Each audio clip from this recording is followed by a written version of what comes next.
So, welcome everyone to the fifth week for type systems for correctness and security. As usual, we start a little bit with a walk through the exercise, and I'm going to sketch you like how to come to this conclusion. maybe some more insights than on the paper that the PDF that I publish. Good. So the theme for week 3 was typed arithmetic expressions and the simply typed lambda calculus, and where there were some exercises on the N language and some exercises on the simply typed lambda calculus. So we'll just walk into this. Okay. So first exercise was prove that every subterm is a well-typed of a well-typed term is well-typed. Well, I mean, this is like what we do all the time, and we assume that a subtype is well-typed, and then the composed term of that subterm is also well-typed if we can find if you can find a type derivation for this. So if you can find a rule that matches that, given that all the subterms are well-typed. So it's kind of the inversion of what we always do. And what you can do to prove this is you do an induction over the type derivations. So let's for example, I'm not doing the actual proof, I'm doing an example. So if you have something like this, so if true, then successor of 0, else 0, then let's say this thing is well typed. And what would be the type of this? Well, obviously a natural number, because both parts giving a natural number. So given that this is well typed, what would be the premises for that? So the premises for that is that true is a Boolean. Okay, that's obviously the case. That's nice. That's good. So we can check that off the list. Successor of 0 would be natural number, and 0 would be a natural number. 0 is a natural number. This is fine. And then what is successor of a natural number? That is true if 0 is a natural number, and this is also the case. So we have a type derivation tree that works for this. Of course, that's not a proof, but you can sketch a proof in that same manner.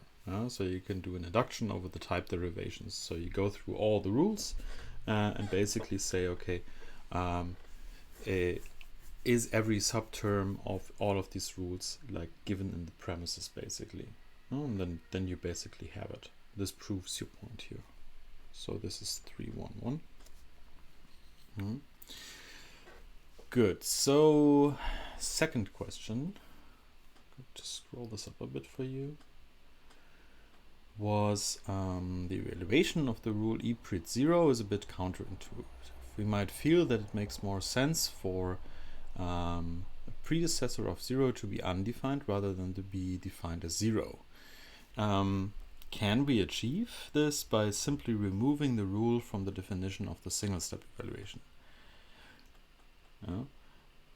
Well, no, we can't, because when you do that, you basically break the progress property. Because so maybe to illustrate this, so this is a valid term. This is syntactically a valid term, and we have a typing rule for that.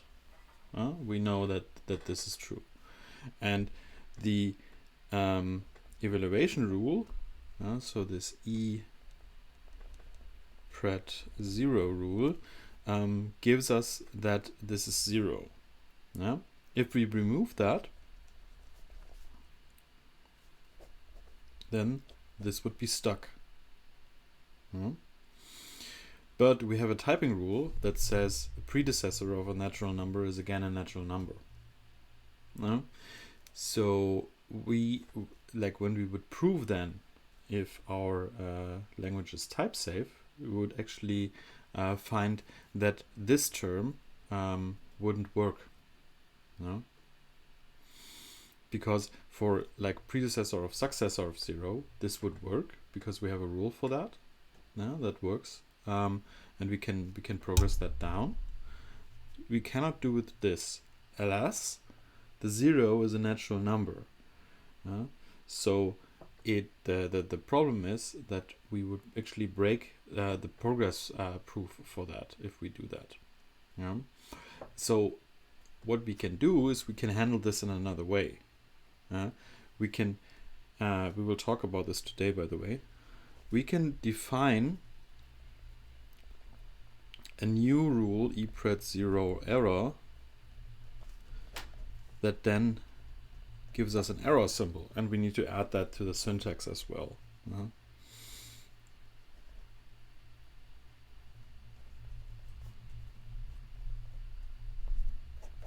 And we need to define it some way in our typing. We'll put this up a little bit. So if we define something like predecessor of 0 would be an error condition, that would work. Then we could type this in some way. But just leaving the rule out won't work, because we break progress. We could alter the type system, that predecessor of 0 would be an invalid term. But again, this would make things much more complicated than they are right now. So maybe leave them in. Good. So the third one is a little bit longish. Hope I can fit that all in here. Yes, I can. No, not all entirely. Oh well. We'll move through this a little bit. So the preservation property, the preservation theorem, is often called subject reduction or subject evaluation. This is another way of basically saying the same thing. It's just another name for that. And the intuition here is that the typing statement T is of big T can be thought of a sequence T has type T. So the term T is the subject of the sentence, and the subject reduction property says that the truth of the sentence is preserved under reduction of the subject. Little bit academic way of saying that, but you get the intuition, hopefully. So unlike uniqueness of types, which holds in some type systems, not in others, progress and preservation will be the basic requirements for all the type systems that we consider. So progress and preservation will be here entirely throughout the course. Uniqueness isn't. So this progress and preservation properties are the most important ones here. Good. Then the exercise. Having seen the subject reduction property, is it reasonable to wonder where the opposite property, subject expansion, also holds? In other words, is it always the case that if we can progress T to T prime, and T prime is big T, so this is basically what follows from progress, from preservation, sorry, progress and preservation. Is it always the case that this implies that this is the case? T is of type T.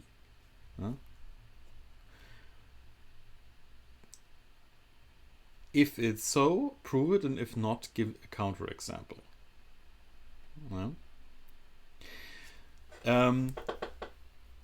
If the exercise is written in that way, just a tip from me, always look for a counterexample. If counterexample appears in the text, then it's most likely that there is one. So let's see if we can find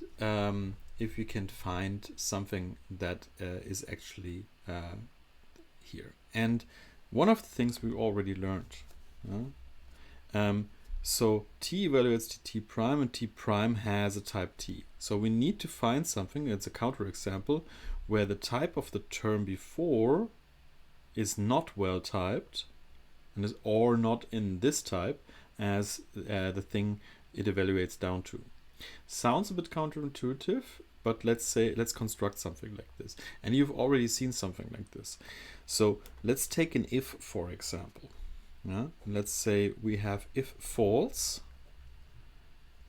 then true, else 0. So what happens? This reduces down to 0. Now, 0 is, I have to move my microphone a bit. 0 is of type nut, we know that. But what is this term? This term is not well typed. So we have the condition fulfilled that we can progress it down. We can do that. And this result is well typed as natural number. But the whole term cannot be typed as natural number. Because this branch here, this true here, would deduce down to bool. And yes, we know that this reduces down to nut. This is fine. This is fine. But these aren't compatible. These aren't the same type. And then we would actually could not apply the TIF rule. So TIF does not apply here. Hence, we found a counterexample. And if you can find one counterexample, then the whole proof is basically shadowed. So we cannot do anything about that. So this is makes us our lives here a little bit easy on this longish exercise. We simply found one term that is contrary to that assumption here. So the assumption was that if we can reduce something to a t prime and this t prime is well typed, is the original term also well typed? In this direction, it does not hold actually, and that's the situation we're in. We found one counterexample, and this means that the whole premise here is not this whole thing could not be proved by us. Okay. Before we move on to 3.2, are there any questions to the first part? Which also gives me a chance to enjoy my coffee, which I desperately need this morning, by the way.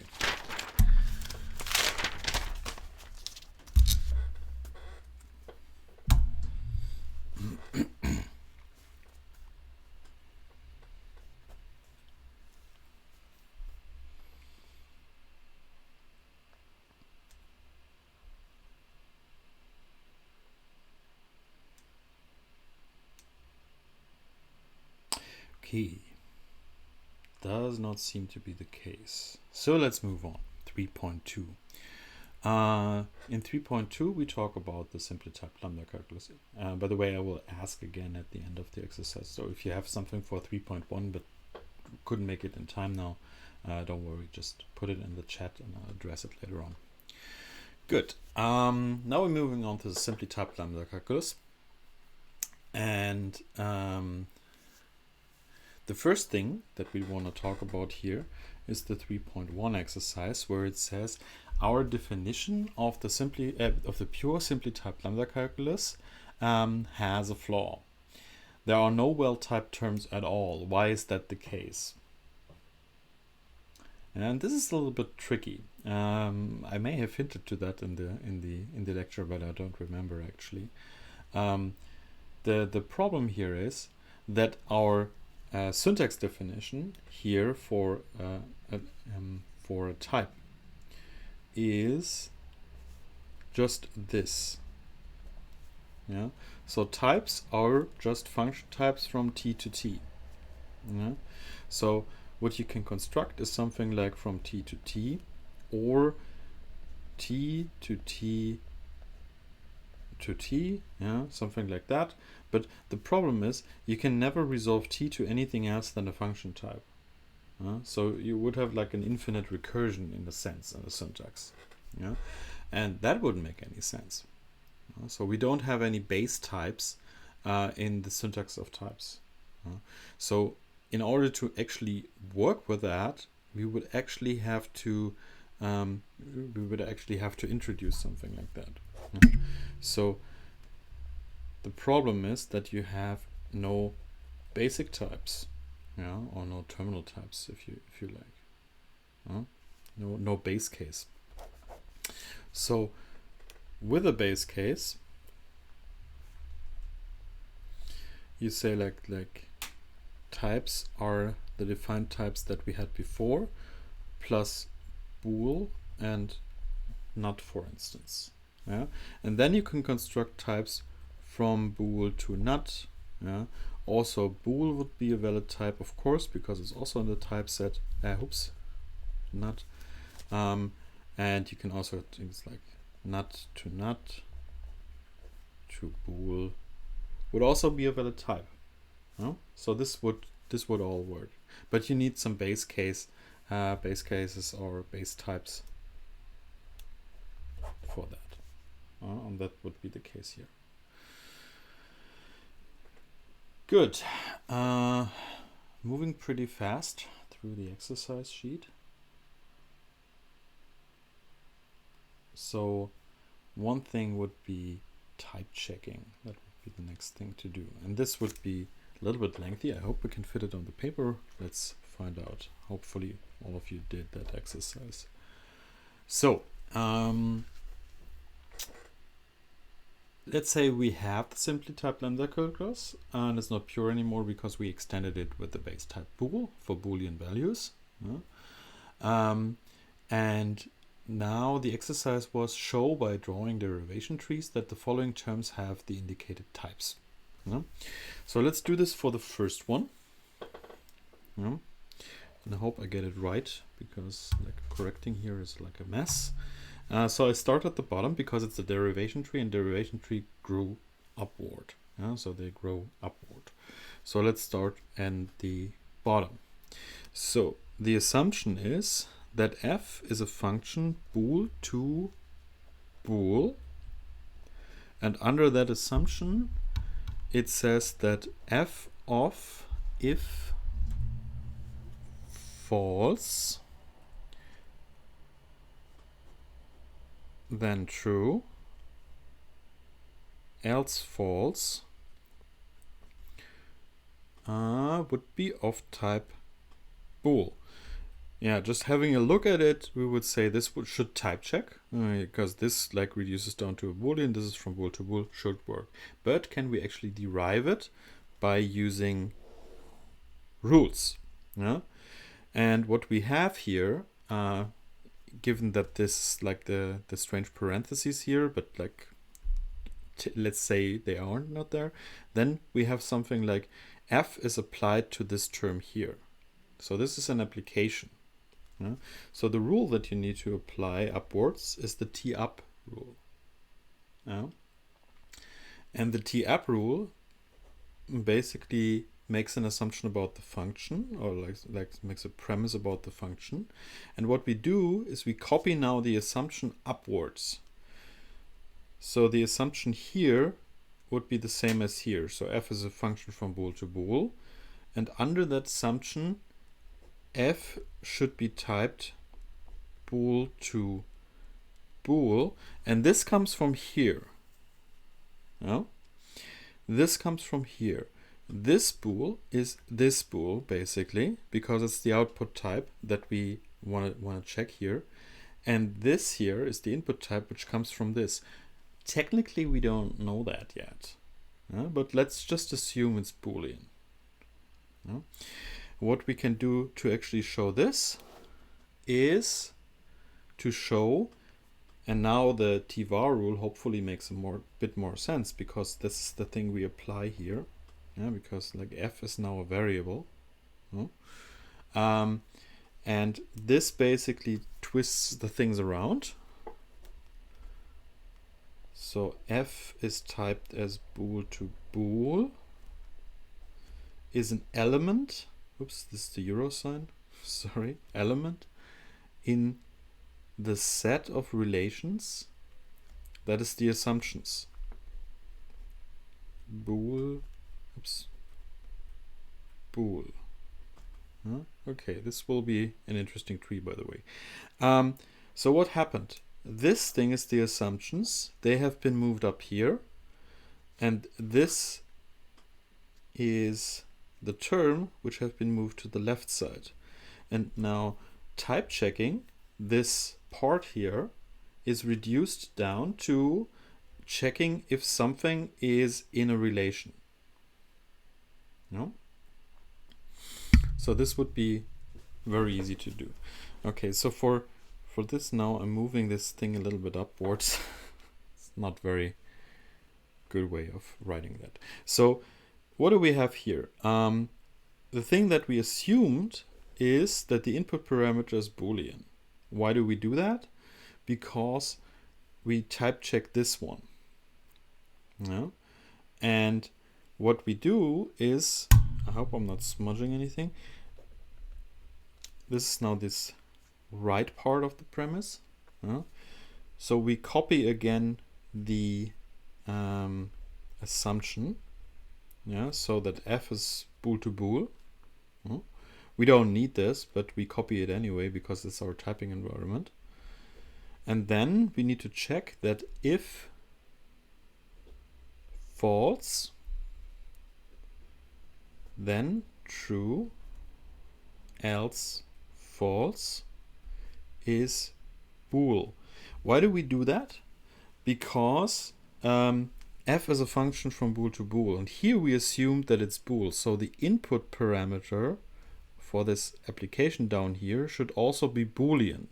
So this Boolean is linked to this Boolean. Oh? Remember that. Good. And now we need to check if this actually holds. How do we do that? We take the t-if rule, and fill out the premises. T-if tells us something about the parameter here, and I'm not going to copy this thing because we actually don't need it. So this tells us false should be Boolean, and this is true because of the t-false rule. So this checks out. We have an empty premise. This is a good thing. This, by the way, also checked out. Next thing is true here. True should be a Boolean. Again, this is linked to this here. And this is true because of the t true rule. So this is fine. And then we need false to be also Boolean. This is the t-if rule. So this is also linked to this type. And this again is the t-false rule. You can't read that. I can't either. But you know what I'm saying. So now we have the complete derivation tree. There are no things above that we can actually check. So we went to the left side and proved that the function is actually in the set of assumptions. So this is fine. And we checked if the if is actually returning a Boolean, which it does. And this is fine. So now we've shown that this assumption down here, this type derivation down here, actually is fulfilled and it's well typed. So this was the first one. For the second one, taking the precaution and making this a little bit broader. So the second one says, under the assumption that f is a function from bool to bool again, we can say that this lambda function x of type bool, input parameters of type bool, f of if x then false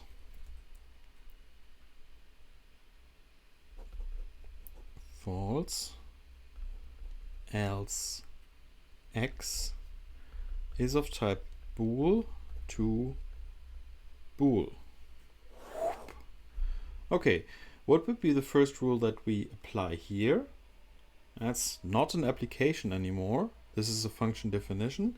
So we need the abstraction rule, the t-abs rule. And the t-abs rule gives us that we take this thing here and push it to our set of assumptions. So the new set of assumptions that we work with is f is of type bool to bool, comma, new one, x is of type bool, and then the inner part of that function needs to type check. So that is f if x then false, false else x. This needs to be Boolean. So this part we already know, this part we've already seen. Yeah, so the type derivation now is pretty similar. So what we do is we take the application rule again, and the application rule basically has two premises. So the first premise, I'm going to write this a little bit here above, is under the assumption f is bool to bool, and we copy all, so x is of type bool. Then f is, because that's coming from the t-app rule, f is bool to bool.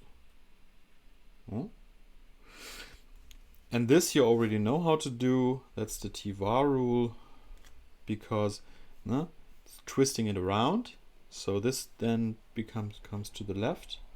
So f is typed as bool to bool is an element of the set of assumptions, and this set of assumptions is the thing we have down here. So f bool to bool and x bool. So interestingly, you already see how this goes. So we check, okay, this is obviously in the set, so we're fine. But also what you see is another instance of the widening rule. Yeah? You don't care if there are more here in there. Yeah? So in the t-var rule, you actually don't care about the others anymore. So this widening thing that we talked about, so that you can add basically anything to the assumptions without breaking the proof, this is where you see it in action. There you naturally see that this won't break you if there's a y of natural number or whatever in there. You don't care, that's fine. Okay, this was the left part. So, but the right part of the t-app rule, so taking the premise here, should say that this inner part here would also be the thing. So the part of the t-app rule is you don't oh no, sorry, I got mixed. Yeah, okay, now I'm back. Okay. So the next thing is, of course, you have this new type environment. So f is bool to bool and x is of bool. Yeah, so this is your new assumption set that you had like when moving up from the t-app rule. So this is what goes on here and what goes on here. Good. And what do you need to show? You need to show that if x then false, sorry, my handwriting is really bad. I'm not made for handwriting, but you have the solution sheet, which is LaTeX. This works much better. So you need to show that basically this part is actually also typed as the input parameter of the function, which is bool. That's what you need to show next. And this you already know because it's basically the same thing as you had before. So what you do is you apply the t-if rule and you decompose this. So in this rule, x should be of type bool. I'm leaving out this assumptions here because it would make things much more lengthy. False is of type bool. Yeah, we can immediately say that because that's the t-false rule. This checks out. And again, x needs to be of type bool. This is the same here, left and right. This is okay, this is fine. We just need to do this once and we're good. So is x bool? Well, the t-var rule again holds. And what you do in the t-var rule, you take this on the left side. By the way, let's just call this gamma, for instance, and say here under the assumptions of gamma, under the assumptions of gamma, and under the assumptions of gamma. This is much better. Yeah, so this is now gamma here, these assumptions. just to make it complete. So what you do in the T-var rule, again, you take things on the left. So this needs to be in, f, in gamma, of course. Yeah? And x is of type bool, is in gamma, is in the set of assumptions, so this is fine. And this means this is also fine because it's basically the same proof. Yeah? And again, we don't have any, we didn't leave any leaves behind, so our tree is complete, and so we can say this type checks. So this is fine. Well, and this is basically how type checking works. You would have implemented this until this morning in the lab number 2, and in the intermission, basically, I will make the grades available. I didn't do this morning, but I will do. Good. So the last exercise on the sheet is 3.2.3. This is finding valid contexts. Yeah, here it's like twisted around. Yeah. Sometimes you need to approach it basically from the reverse. Yeah. And here the question is there any context gamma and a type T? So there exists type gamma and there no dot here, and there exists a type T such that gamma is the assumption of x of type T. Yeah. So if there is such a context, we should give that. That's the exercise here, and typing derivation for this term, for this assumption and term. Yeah? And if not, we should prove it. Okay, the way to approach this is, in this case, by contradiction. Yeah? The thing is, if you see something like this, x is applied to x and it returns t. Okay, why should it? What would be t? So this should make you a little bit cautious, because if you apply something to itself, and then again you get the you get the same type, what would be the case? Could be a constant combinator, maybe, but let's find out. So let's start from a contradiction and say that x dot x has a type T.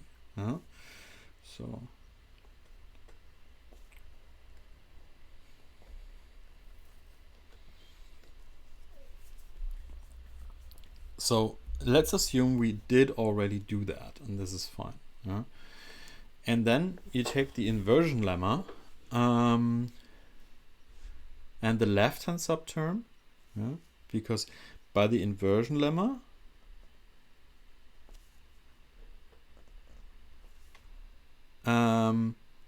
x should have something like a type going from T1 to T2, because it's an application. X is applied here, so this x needs to be something from T1 to T2.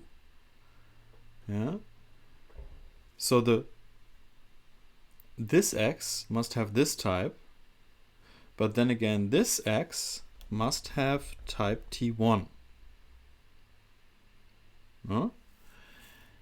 When you use the variable case of the inversion lemma, you get to this. So x must be of type T1 to T2, but x also must be of type T1. And both must come from the assumptions in gamma. This sounds a little bit suspicious. No? Good. Uniqueness tells us that there can only be one binding for x and gamma. That means T1 to T2 must be the same as T1. Yet, now it is the case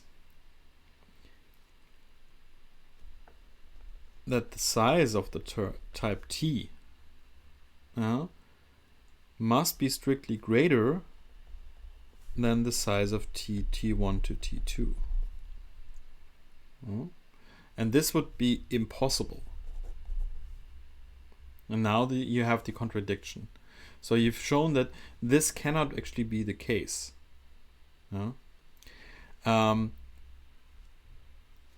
If we would have types, for the people that already may have read a little bit ahead in the book. So if we had types that could be infinitely large, then we can construct something like this. If we don't have these types, and currently we don't have these types, we could not.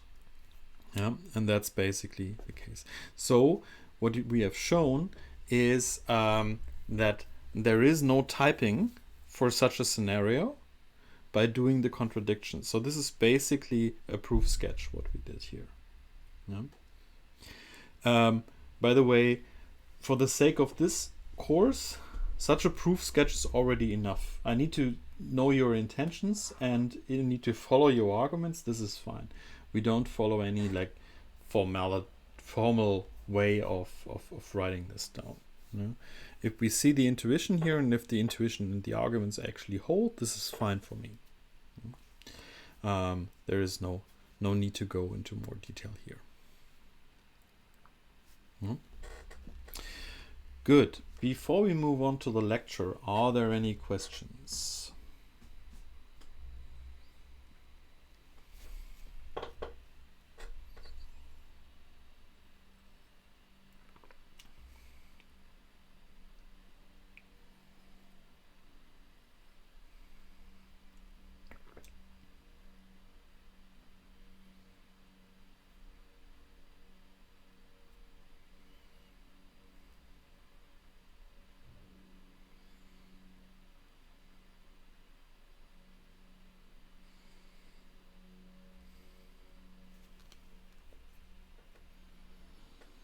It does not seem to be the case. Of course, you can ask questions about the exercise as well in Paul, and we have a good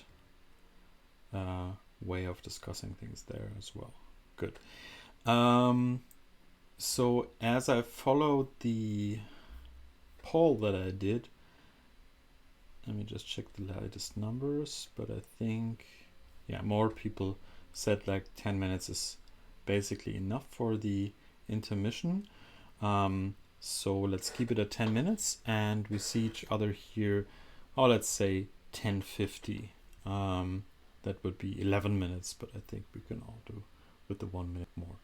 Good. See you in a second, then we continue with the main lecture. Thank you.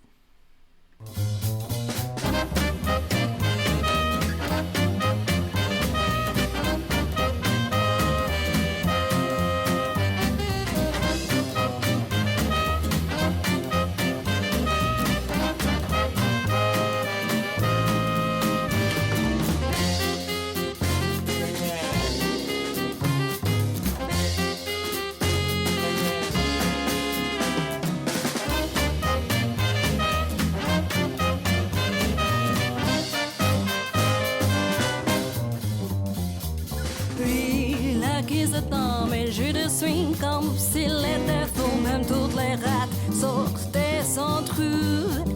Venez tous, chaque soirée joue dans la rougette des pièce dans son chapeau.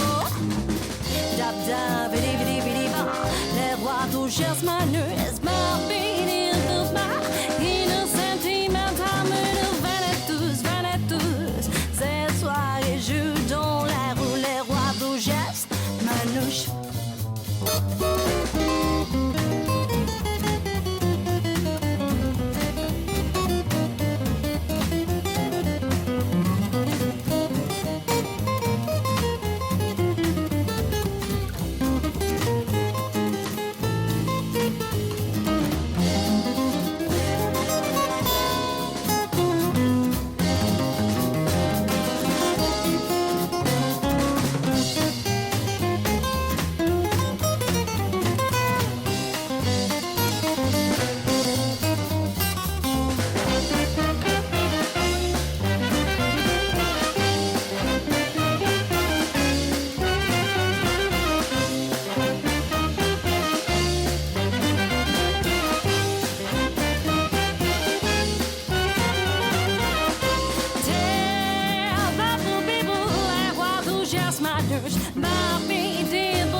suelo camina la tarántula. Ve con cuidado, por el techo camina la tarántula. La tarántula camina. Por el suelo, por el techo. La tarántula camina. Por el agua y por el fuego. La tarántula camina. Por tu espalda cuando duermes, la tarántula te puede picar.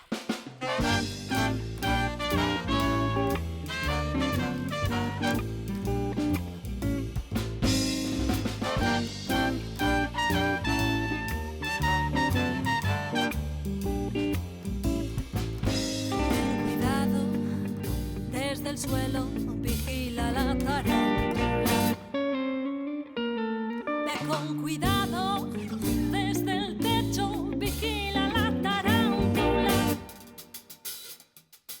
La tarántula vigila. Desde el suelo, desde el techo. La tarántula vigila. Desde el mar y desde el cielo. La tarántula vigila. Desde dentro de tu mente, la tarántula te puede picar.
Ponte la inyección. Si te pica la tarántula, no hay otra solución. Si te pica la tarántula, aprende la lección.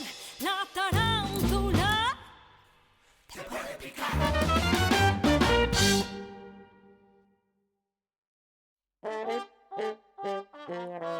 Porca troika. Porca troika.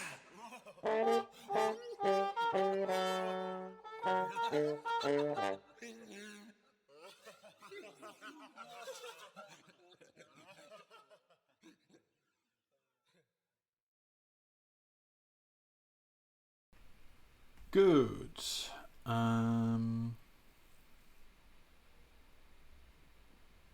Okay. There was a question for exercise 3.2.3 again. Why is the size of T1 strictly greater than size of greater? Why is it? Okay, in my solution there's greater. Does that make any sense? Well, honestly, I would understand lower, but greater is a bit weird. Let me check that and get back to you again, okay? Sorry for that. I would understand low. I did say greater and didn't stumble upon this. This is weird. Should be lower, shouldn't it? Okay. I'll get back to you on that. Don't worry. I think I will answer that in Paul. Good. Sorry, I can't answer it right now. I'm stumbling over that myself right now. Good.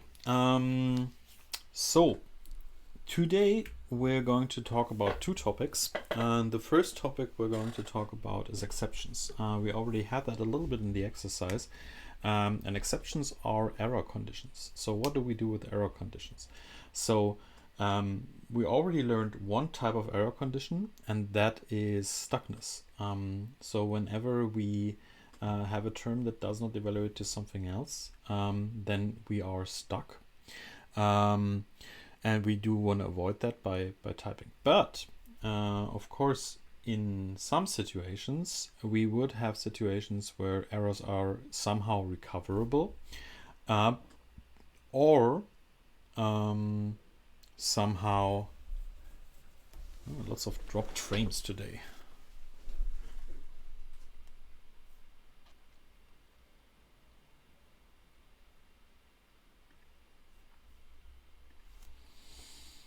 Let me check out what's the problem here, maybe.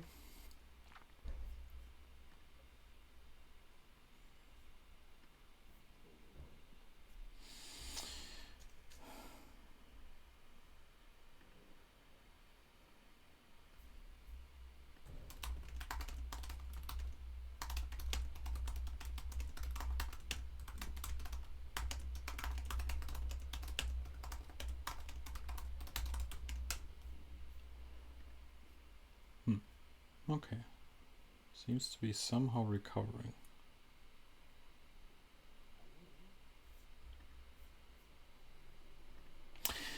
Well, anyway, I'm going to start recording again, so you have a complete stream then again online. Good. So talking about exceptions today, so error conditions that are somehow recoverable. What do I mean by recoverable? So error conditions that won't make our program stuck, but put it into a situation where a user gets that error and can do something about it. Good.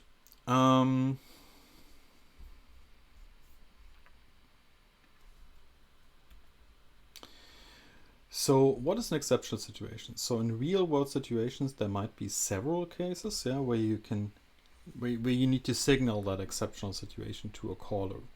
So you have a function, and that function is not defined on everything. And depending on the input parameter, there is situations where you don't, where you need to signal that to your caller, so the caller can do something about this. Yeah. So think of it, things like arithmetic overflows. So your data type is like virtually all natural numbers, but technically in a system you cannot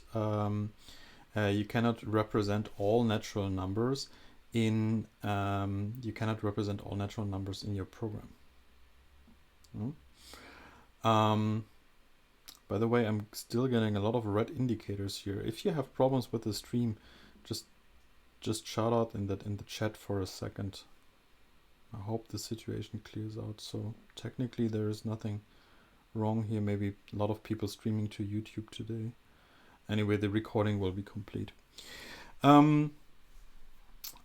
Good. So think of arithmetic overflows. You cannot represent all natural numbers in your system.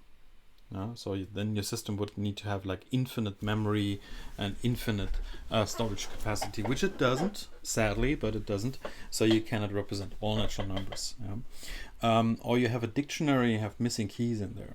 Or you have we access files and this file is not there. So you have exceptional situations in programming all the time. Good. So how do we raise exceptions? Where's my window? There we go. Let's say we would like to write something like this. So we have a function that says we have a function that is defined in this case only for true. So if x is true, then return 42, else error. So if we call that with a false, we will get an error. Let's say we want to write something like this. Yeah, this function only works if the caller provides a term evaluating to true and then returns 42 in this case. Otherwise, you would get an error. What should happen when a caller passes a term evaluating to false? And then let's say we formalize this. This is what I meant in the exercise session before. So we add error to our syntax. We make evaluation rules. So if you use error as a function, so if you apply error to some parameter t2, then you would get an error again, and also oh, that's good. Okay, you can still understand everything. Yeah. So sorry for the lag today. I don't know. Maybe my internet connection is also a bit full. I'm not doing anything, but you never know with Deutsche Telekom. So if you use error as a parameter to a function, you also get an error again. Yeah? And we can say any error is well typed as t. So interestingly, we leave t blank here, but t is a type. So if the function part of the application reduces to an error, disregard the whole term as an error, and also as an argument, again, disregard the whole term. So anywhere error appears, error will be reduced to error again. No? And errors can assume any type. And this is very important. So you can use error in any form at any term, and it's still a well-typed program. And this is an interesting property. Why would this be so hard to implement, that error can assume any type? Do you have a clue? I give you a minute for that. Maybe you have an idea for that already.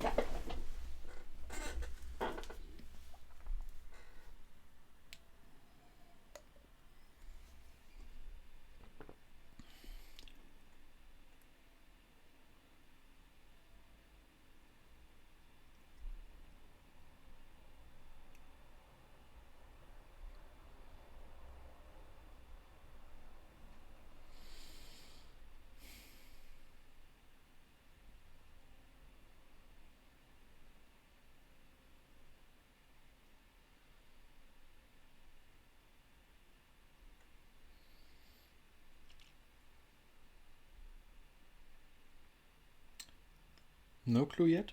Oh, well, we'll come to that. Let's look at progress and preservation. So we have now this new t-error rule. And preservation pretty much works fine, because we can assume any type where there's an error. So this is pretty neat. So preservation always works because we can force it to be any type that we want. We need to adjust our theorem for progress a little bit. Because the original says, like, suppose t is a closed well-typed normal form, and then t is either a value or t is error.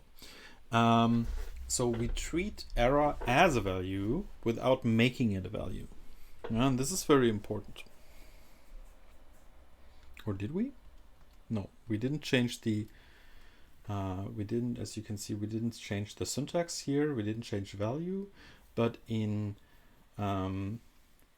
progress, in our progress definition, we now treat it the same way as a value.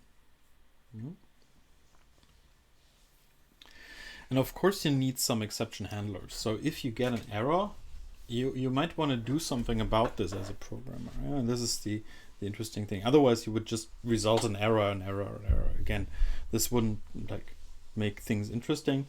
Otherwise most of your programs will result in error. And you want to have you don't want to terminate like the complete execution of your program. You do want to catch them in some sense. And for this we need to install some kind of exception handling mechanism on this stack, on this evaluation stack. We need to install something that we can use. Yeah? And the reason why we do this, and the way we do this, is in this form. So try T1 with T2. I will explain it in a minute how it works, but we try term 1 and then with T2. This means evaluate this term and use its result when everything goes right. So when everything goes right, this evaluates down to T1. If it doesn't, if T1 returns an error, go ahead and evaluate T2. So this is your exception handler. T2 is in a way your exception handler. And everything goes right, you evaluate it down to T1, and if it doesn't, you use T2. We can formalize like this. So syntax is pretty easy. So try T with T. So you can use any term as an exception, possible exception block and something, and any term as an exception handler. Yeah, and like the evaluation rules are basically what we talked about. So whenever we try something that is already a value, it reduces down to that value. Well, because if it's a value, then we already evaluated it down. Error is not a value, remember that. So it must be a successful way to do this. But if it's an error, then take T2. And inspect here that we didn't evaluate T2 down. Yeah, T2 is just something that we will evaluate at that point when it comes into place, not before. Not with any kind of if structure and so on that we had before, where we actually evaluated things down. For exception handling, we only do this when it actually happens. Yeah? But we do want to progress the first value, this T1, if it's not already a value or an error.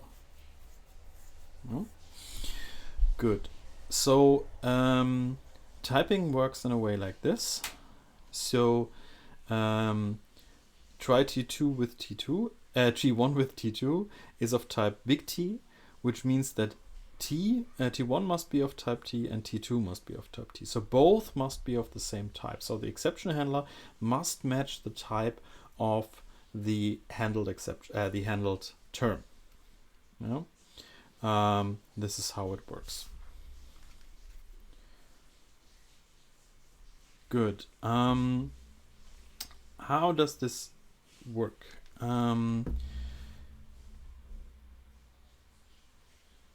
So in general, we now made a mechanism that says like something did go wrong, but that's not very informative. So we need like exceptions that also carry values. This is something you're pretty much used to if you would program Java or Scala and so on. You can have like exceptions that carry values. Sometimes you don't need this. Sometimes you just need like yeah, this went wrong. But having just a general error would also be not very informative. And this is what we built right now. So we need something else. So let's say we have something like this. So T1 is raise X. And then we have a try T1 with T2. And this X is not just crying error, something went wrong. That means we can actually put something in there. And the way this works is we don't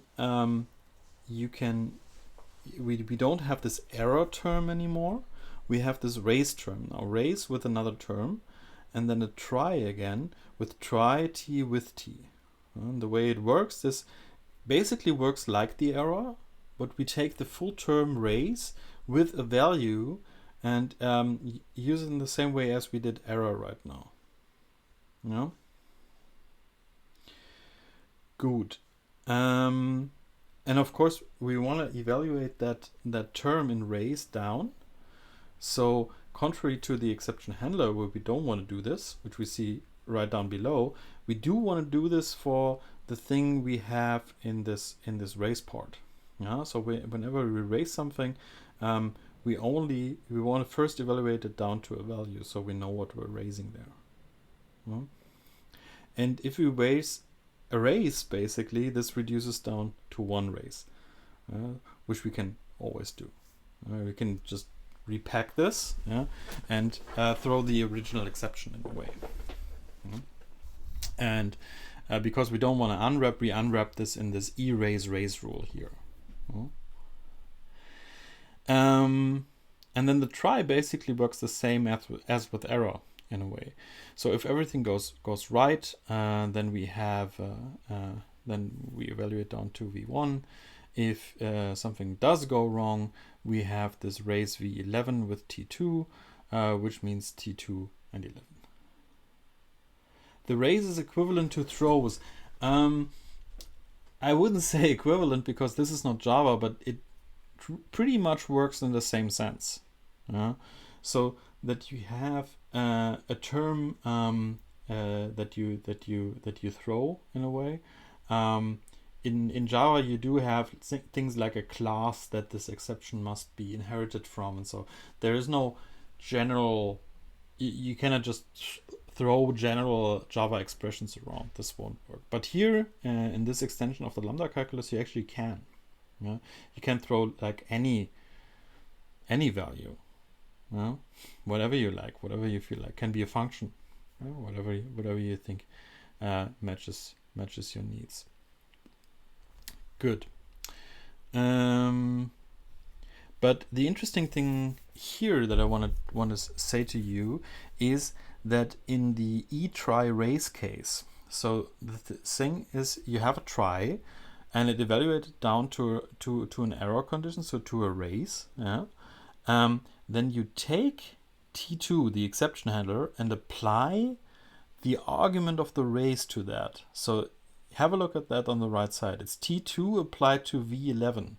So you take the thing that you have thrown in the T1 term, and take its argument and provide it to T2. So now you have exception handlers then that can process the information from the other term.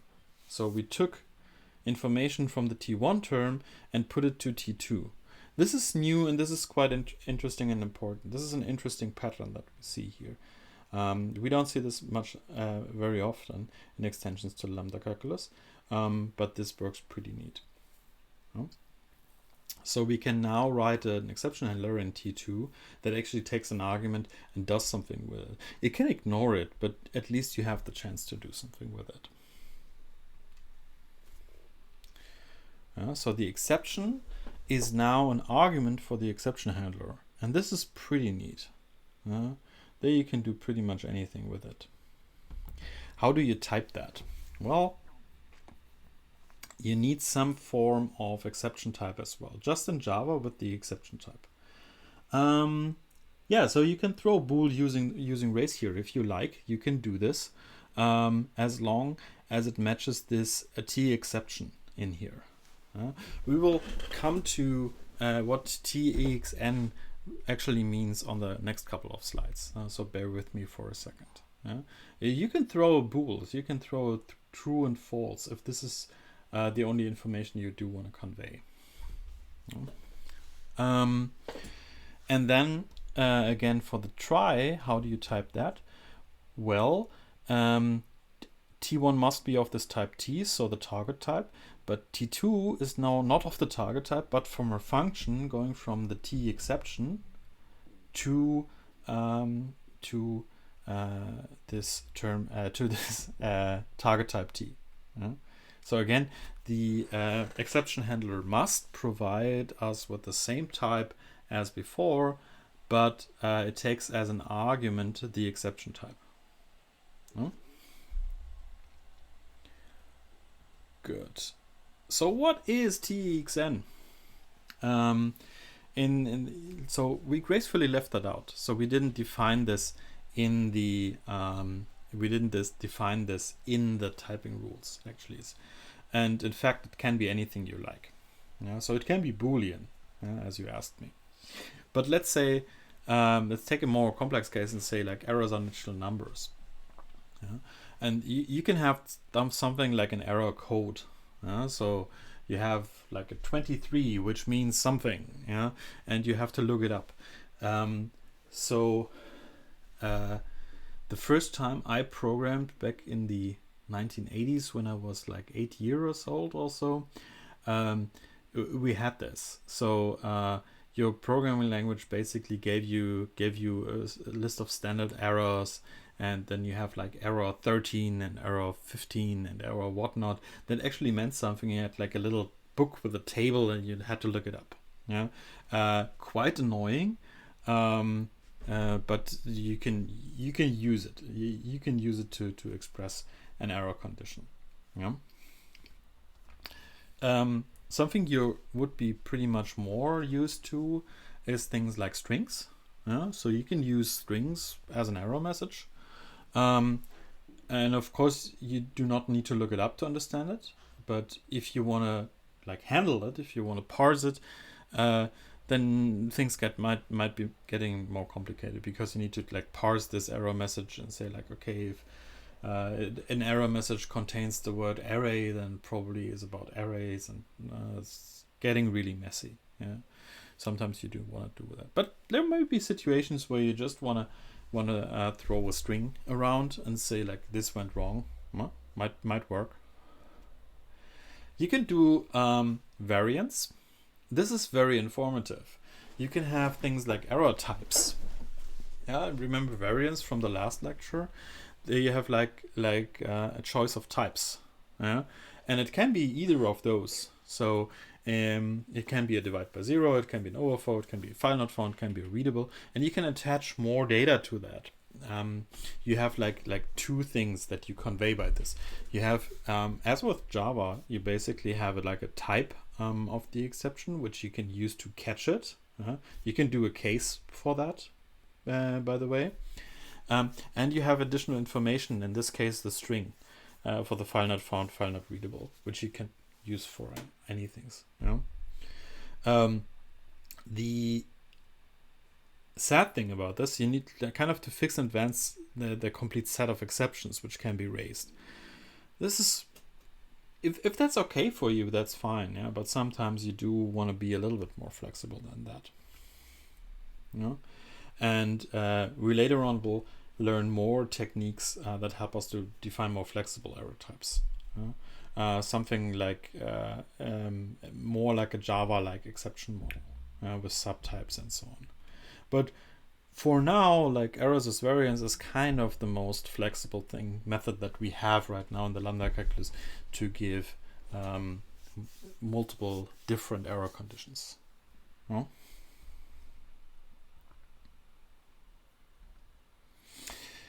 Good.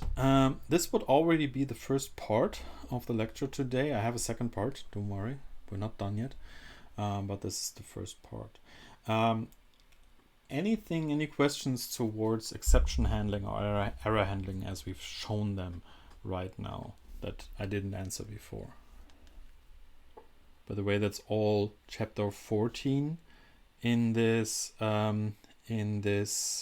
book that the course is based on. If you do want to look it up, that's the chapter.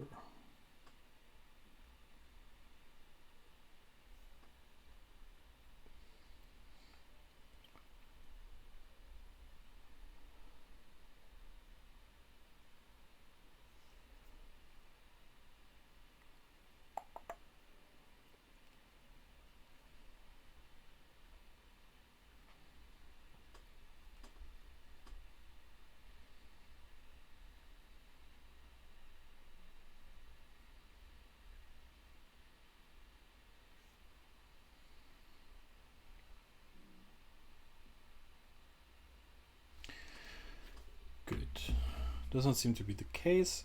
In any case, you can always use Panda to ask questions on the lecture as well. Some people already did, so that's fine. Oh. Good.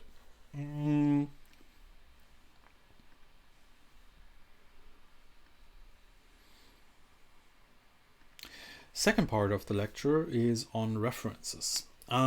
So as you've seen right now, we do not have any means to store any values. So the execution model that we currently use is we evaluate things down to values. and we have this let structure that like lets us like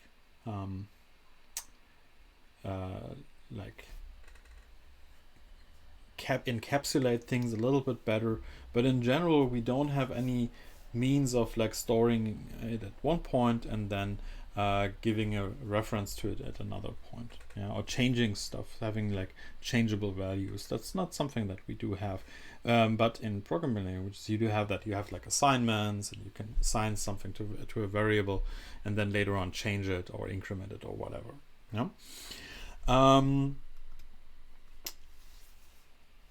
Yeah, so the language features that we've seen are so-called pure language features of so-called pure languages. Pure means that we don't have anything other than term evaluation. So the result of the outermost term is computed by evaluation.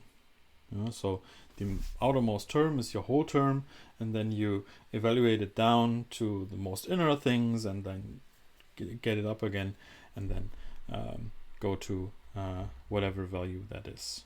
And all the inner terms contribute more or less to the result.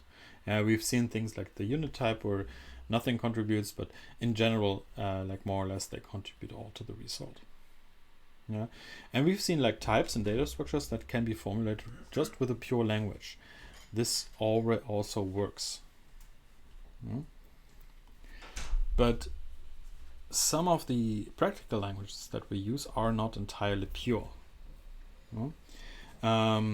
They do have some so-called impurities. In an impure language, you can assign values to multiple variables, and these can be structures as well. So think of arrays or records in Java and so on, something like that.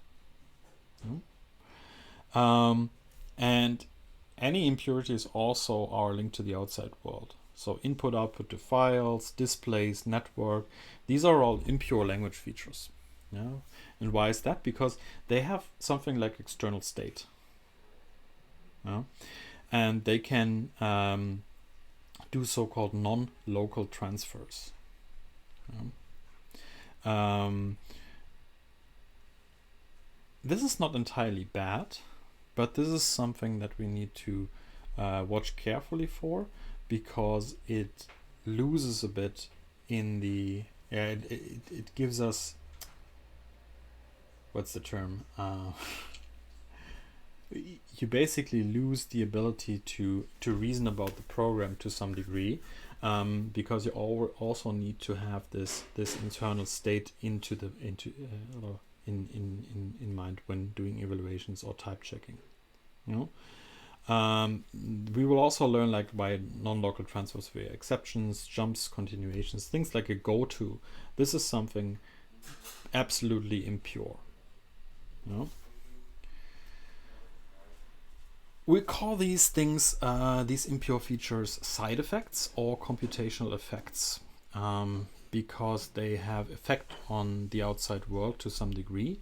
They can use state to connect to the outside world. And as I said, that makes reasoning about the programs a little bit harder, because you need to capture that outside state in your proofs, in your evaluation checks, and so on and so on. References are the first way to do that, basically. And this is one of the first forms of references that you see. It's so-called allocation. And the way you read this is you have a variable on the left side, and you have a reference constructor, that's this ref thing here, and you have an initial value. And this thing constructs a reference to something of value 5. And what this evaluates down to is of type refnut. So it's it's a reference indicator saying this is not a natural number by itself, but a reference to a natural number. You can have like references to all sorts of data types that you would like. You can have references to booleans, you can have references to lists, you can have references to variants, whatever. Good.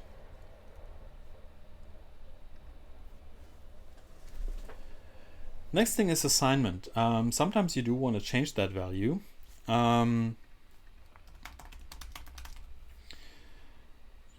You do want to change that value to something else, and for this you need the assignment operator. This is this dot dot equals.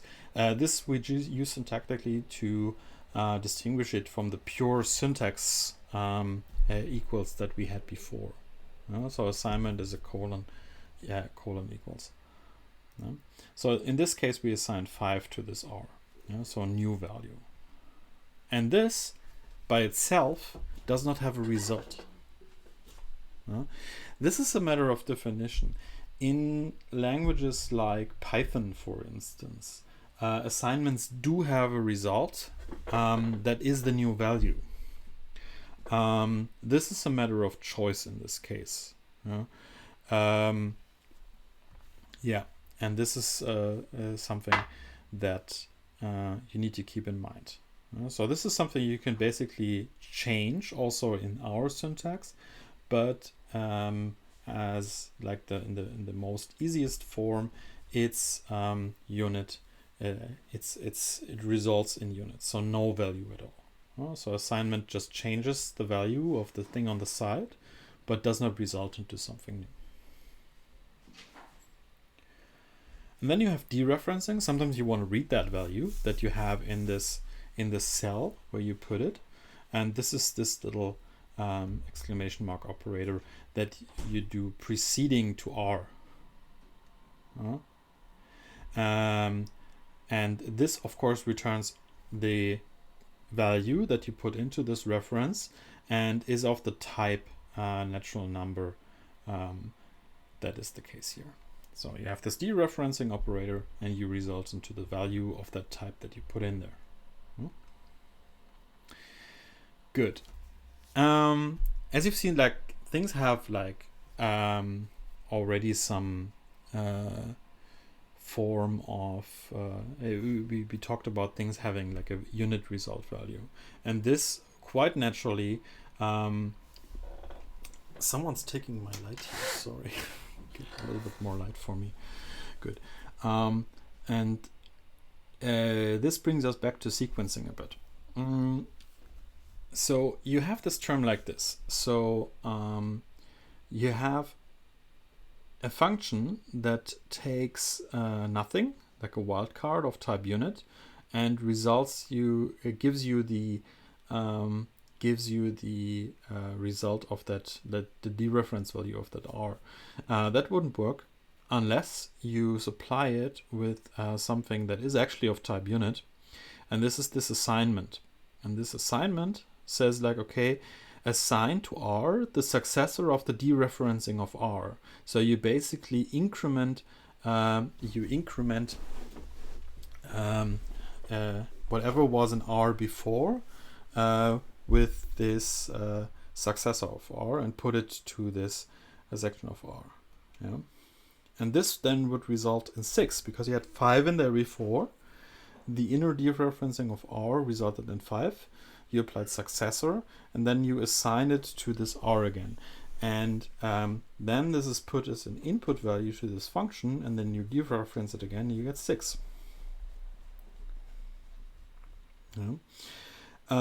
So in a way, you have a sequence of that. So the first term, as you remember in sequencing, is always of type unit. And then you have the dereferencing as the second part of the sequence.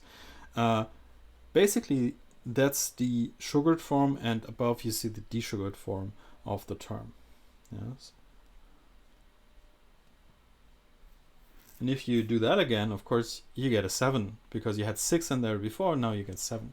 And as you can see, now we have an external thing, so we cannot just decide it by just looking at the term what the value might be. We also have to keep in mind what's the current value of r. Okay, making things more complicated, but maybe also more useful. Talking about complication, you have now the problem of aliasing. If you have been to Eric Bodden's lecture on code analysis, so the Deka lecture, you already know about aliasing. And now we've introduced that into the lambda calculus as well, so congrats to that.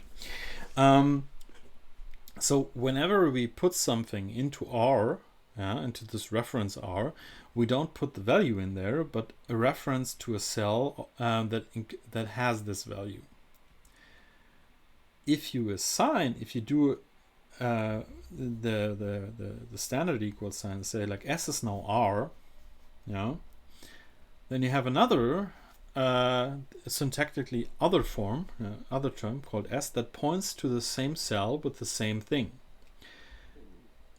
S is now a so-called alias to R, as it references to the same cell of things in there. So whenever we change R, we also change S. That's the same thing as in that you have as in references to in Java, for instance, or in Scala. Same problem there. So this is the actual reference to this cell. And this has been constructed with this ref operator. And you can just copy it by using the equals operator, and then you have an alias to the same cell.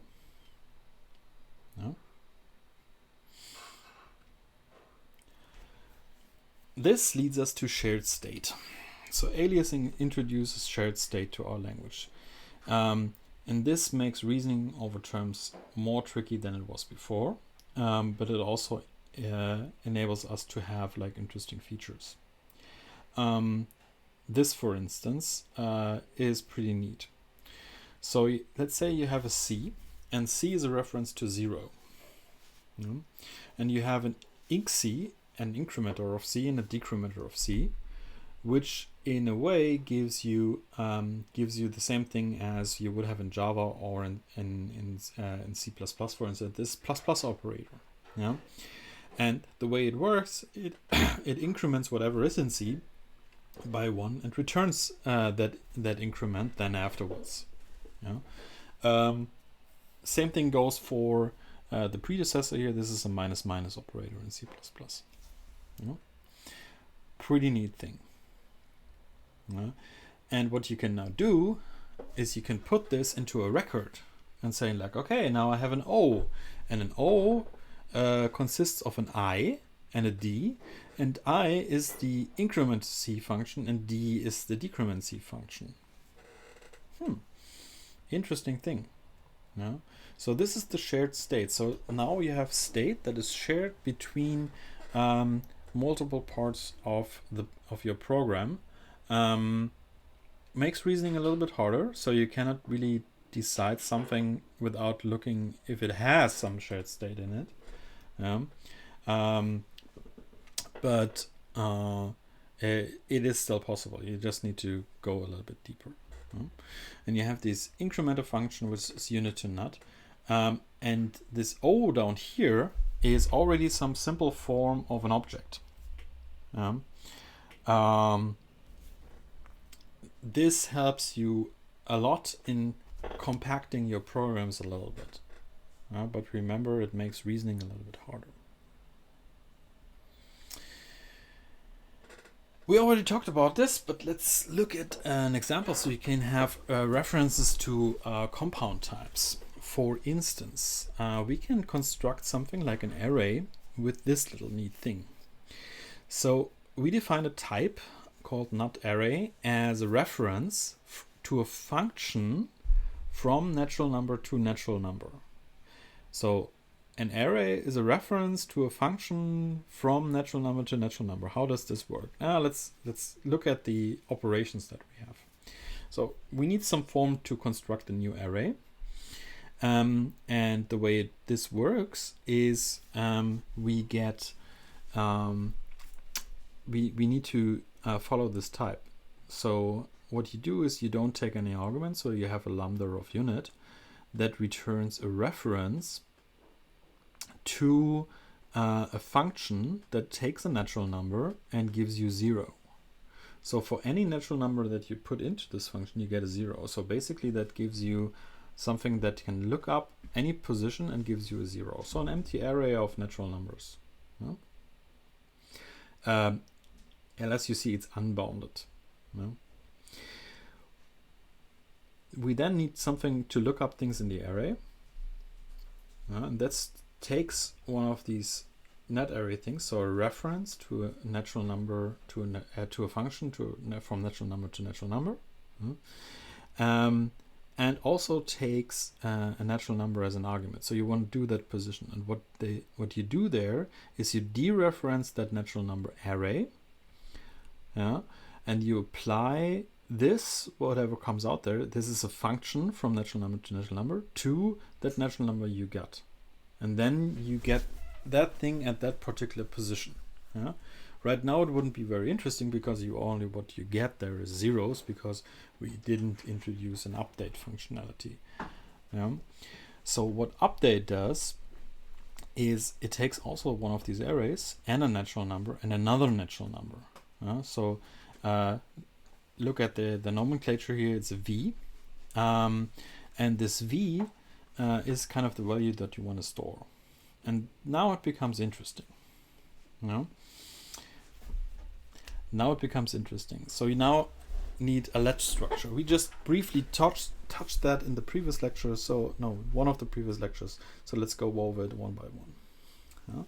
So the body of that function, of that update function, is let old be dereference of a. So you store basically the current version of that array into a variable called old. So you'd make an alias to that old array. And then you assign to a new array, a new reference to a new value. And that value is again a function from natural number to natural number. So this n, this is kind of your index. And this is an if now. If equal m and n. So when m and n are equal, m is the index you just updated. You just want to update, and n is the input to that new array function. Then you return v, else you take the old array and look up n in there. And what you now get is an array is like a function of a lot of functions that contains if, for each value you updated in there. And this is basically how it works. It seems a bit complicated just for doing an array, and as you would when you try to evaluate that down, you would actually see it's not very easy to do. However, it is possible to construct an array using this mechanism. We will look at this in the exercise a little bit longer. One thing you might have noticed, or not, but we're going to talk about it now, is that we have an allocation operator, but we do not have a deallocation operator. So when we can only put things into our memory, not into our cells, but we can never deallocate any cells. And the reason for that is right now we do this to make our typing proofs, type safety proofs, much easier, because if we would add that deallocation behavior, it would make things much more complicated than before.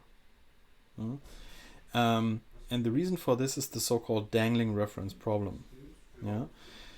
Let's say we allocate a cell for a number and save it to a data structure and use it for some time, and then deallocate that.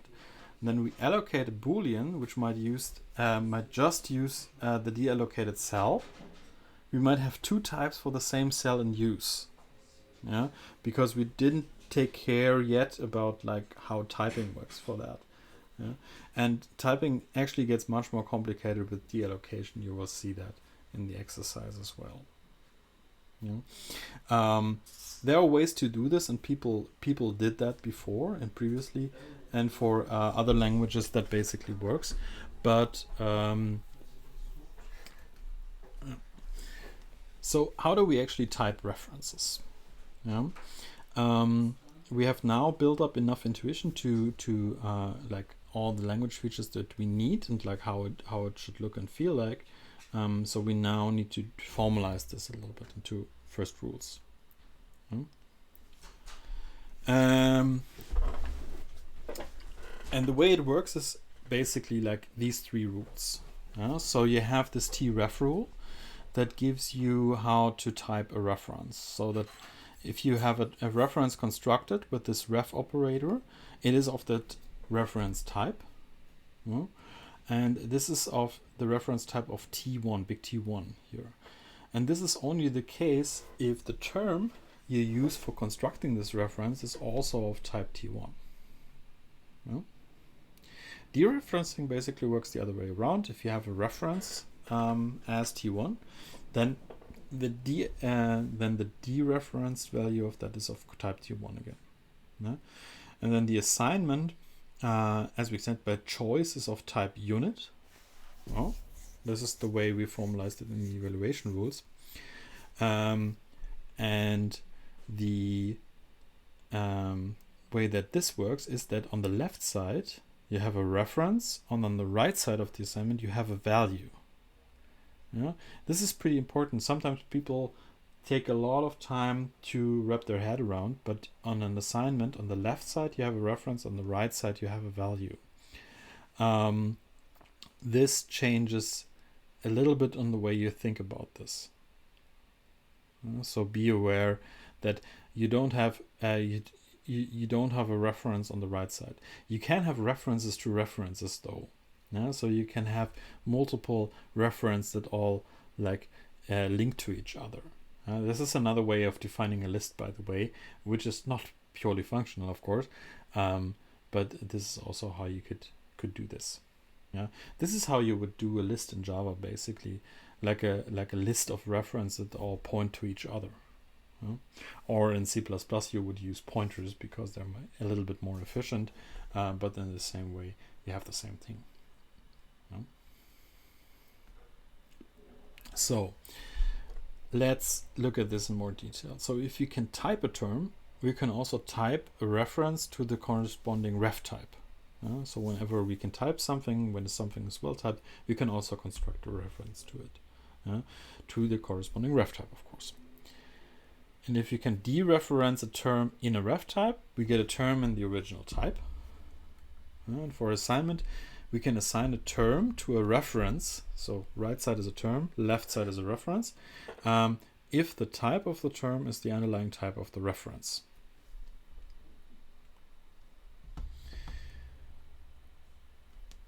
Again, that wasn't that hard, was it?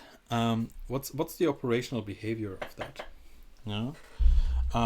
What are actually values of type ref t, and what happens to the what happens when the ref operator is used? So what happens to our machine model basically when we introduce reference? What exactly is a reference?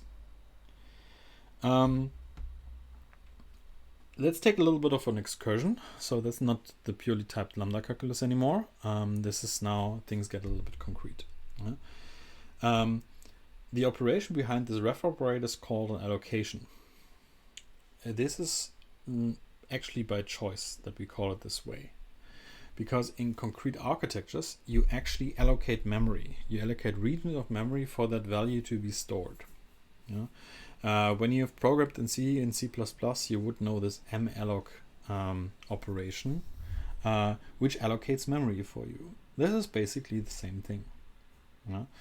So let's say you want to store a 32-bit integer value in something that is a 64-bit architecture, some modern processors. Then the ref operator would allocate 4 bytes of memory, so 4 bytes in your memory, and then return a 64-bit integer representing the stored address and memory for that memory region. And this is basically your reference. Not entirely in C++ terms, this would be a pointer, but you construct a reference from that. Luckily, we can smooth over here everything that is hardware related, and we don't need to bother ourselves with like aligning 64 and 32-bit and so on, and working with pointers. We don't not need to be so concrete, but just so you have an intuition how this maps down. So whenever you take that and you want to re-implement that, and you have you want to implement the simply typed lambda calculus as a language or as a compiler, in case you get a ref, this is an malloc.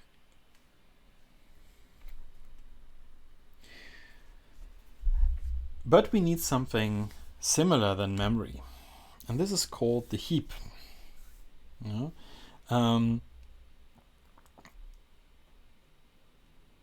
And we need to introduce this heap now to our language definition.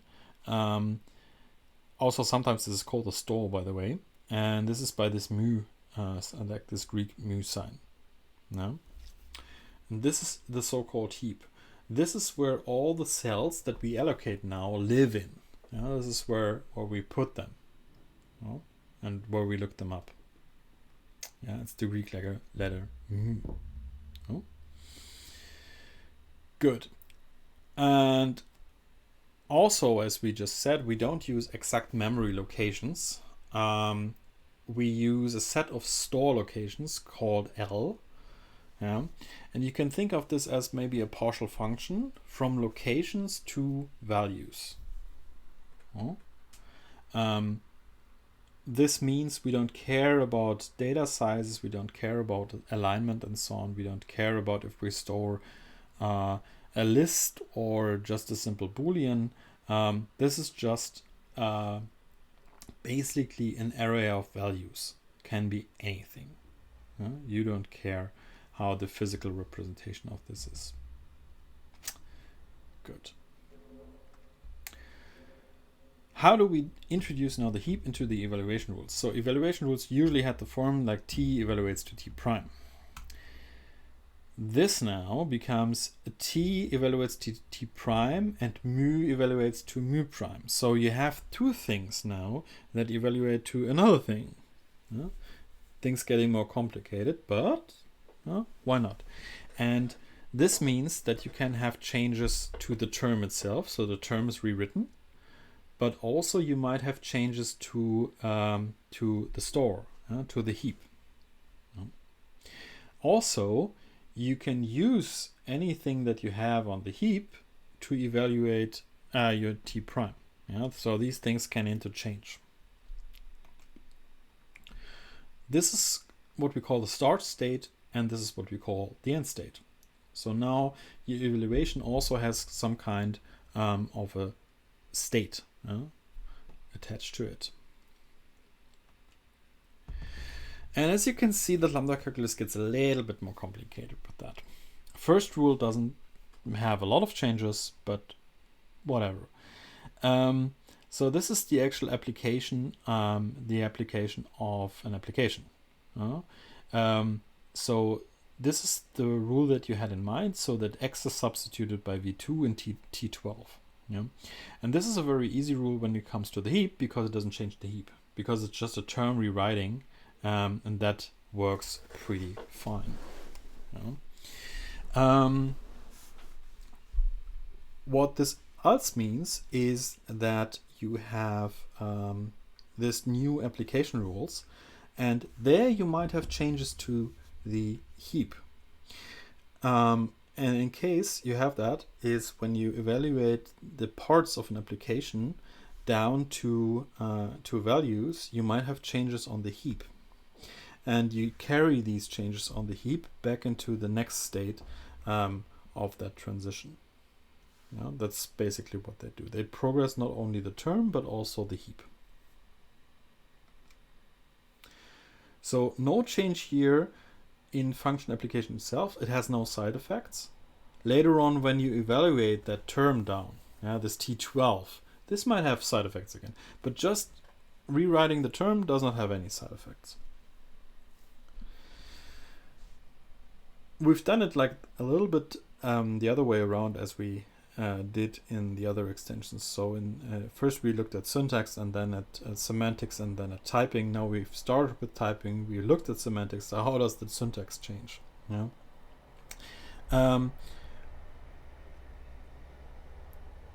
of course, we need to extend the syntax a bit. We have this ref, we have this deref, we have this allocation, we have this assignment operator now.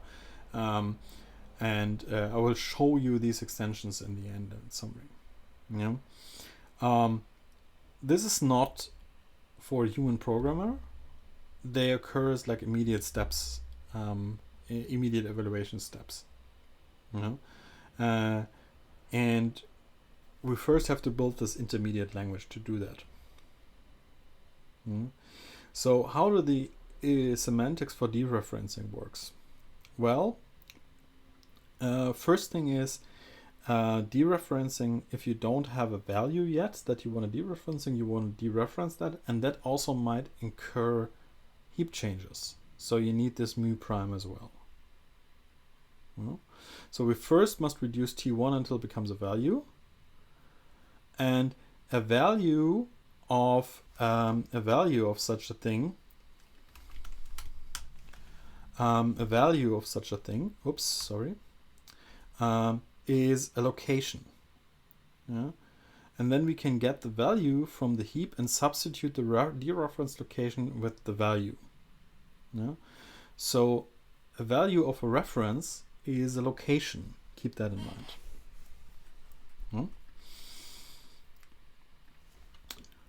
And how dereferencing of location works is you have a dereferencing of L, yeah, and you evaluate that down to the value, and there you see no heap changes are made. So dereferencing doesn't change the heap. This is intuitively right. Yeah? So whenever we take something from the heap, we don't remove it from there.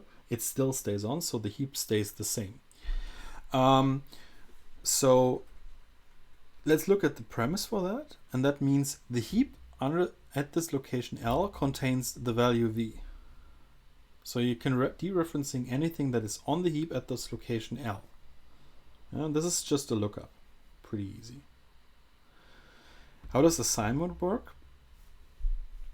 Well, basically the same thing. So whenever you assign something, the left side must be a value and the right side must be a value.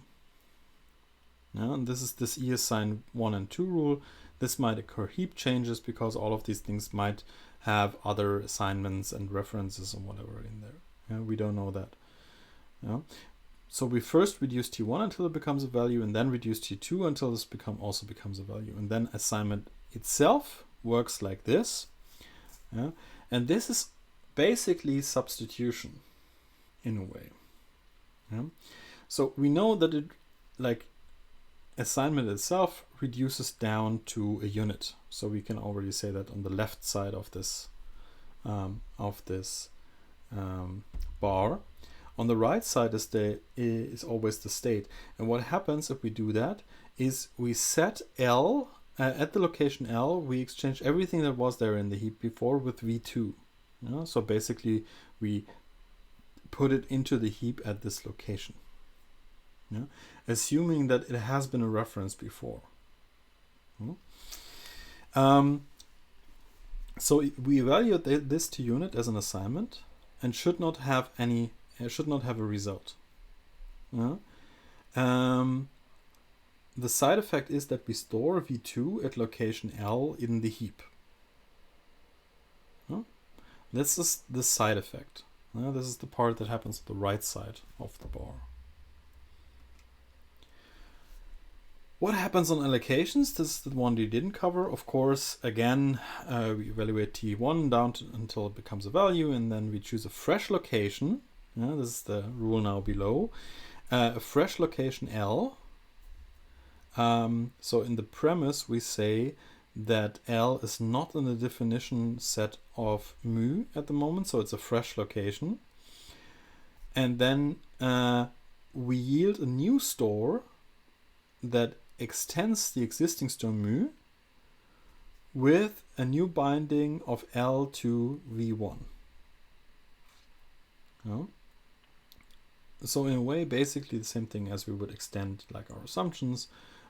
We add something to the store. And the new store is basically the old store plus L, this new location, is bound to v1.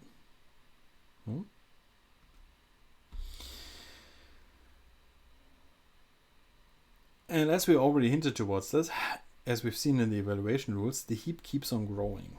Yeah, it does not get any smaller. We do not have any dereference operation that simply allows it to grow. Yeah.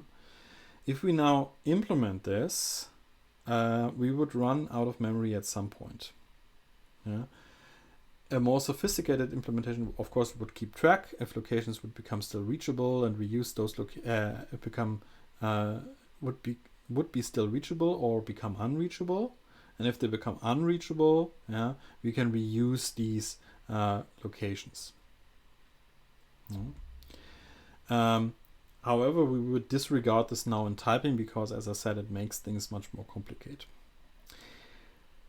What about typing? We talked about like typing these terms. This is fine, but now we have values somewhere else, not only in terms. So we need to make sure that these things are also typed. Yeah? And then we need heap typing. Yeah? We need to define what will be the type of a location. So let's look at this heap mu. And there, like on L1, there's a unit, and on L2, there is a function from unit to itself, basically. Oh. So a dereference of L1 would be of type unit. Dereferences of L2 would be a function going from unit to unit. So this is something different. How do we do that? We could naively do this and say like, okay, under the assumptions of gamma, L is of type ref T1 if at the heap location L there's this type. This is typed as T1. Yeah? This would be a naive store typing. So we look up L on the heap and calculate T1. No, that should be possible. And the type of the location is then ref T1. Well, we could do that. Now we made the typing relation depend on the heap. So we changed the typing relation from a 3-place relationship, context, terms, and types, to now a 4-place relationship, meaning context, heap, terms, and types. We need to rewrite this rule a bit and put the heap also on the left side, otherwise it wouldn't be bound. So we have this gamma, and on the left side, right side of the bar, we again have the heap. This definition has some problems, and I wanted to go through with that. You can store functions on the heap, and you can store functions on the heap that dereference things. So let's say we have this heap with L1 to L5. L1 is pretty neat. It's a constant combinator. It's just a function that returns a 42. But then again, we have we have a dereferencing of that in the next in the L2, and we have a dereferencing of that in the L3 of L2, and then again you see that you get the picture. So if you want to calculate the type of L5, it would involve calculating these for L4, L3, L2, and L1 as well. So if we want to type L5, we first need to type L4, 3, 2, and 1 itself. This is a little bit inefficient. Also, you can have cycles. So calculate the type of L2 in this heap would involve calculating this for L1, which then again needs to be compute the type of L2. So you have an infinite loop trying to compute your type. Not ideal. So we need something else. Instead of determining the type of location every time we could just store the type when the value is assigned, or allocated in that sense, because we cannot change the type. No? And for this we need this new T location rule. No? And we can use this to immediately infer the types of dereferenced locations. Because we don't have the heap anymore, we can just look it up in the heap typing. This is this gamma. The sigma.